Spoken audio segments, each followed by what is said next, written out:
but it's important for us to seek out the solutions. Like, we can't just wait around and then just take what we're given, to numb the pain, to uh, distract ourselves from the grief, from the loneliness, the isolation.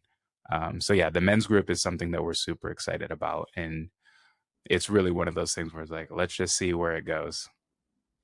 So I'm glad that you clarified that, because the truth is that the more we all heal, those of us who can see the need, and not just see the need, but also be willing to take action toward it, the better off we all are. And those conversations have to happen in spaces where people are able to feel vulnerable and are able to unload, because so many of us did not have that for a variety of reasons. My hat's off, and for those folks who grew up in environments where the conversation around feelings and loss and emotions was part of kind of the dinner table. That Hmm. wasn't me. And you and I are, of two different generations. That absolutely was not me.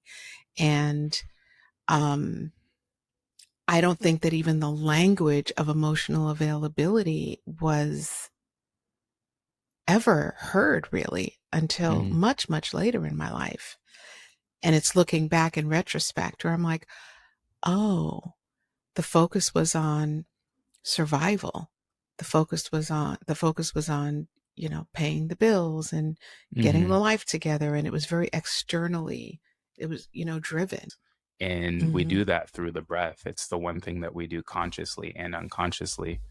But to go on a journey within, and to, it's like you're going on a, like a scuba diving mission on like a single breath, and then you go down to the depths, and then you like unlock something, and then there's like air in the chamber, and the The air comes release. out, and it comes out, and it's like, oh, like, whether that's a deep sorrow or anger or even laughter and joy, a Yeah. lot of these suppressed emotions, or these suppressed energies, are just trapped in the body, and we have the opportunity to, release those things and become lighter, mentally and physically, gain a better understanding of our stress response, our autonomic nervous system. Let's talk about self-betrayal. What Yes, is that? please. What does that look like? There's like this idea that some of this work and some of this language, the language of energy, the language of trapped energy, that's kind of like this woo-woo thing that's over there,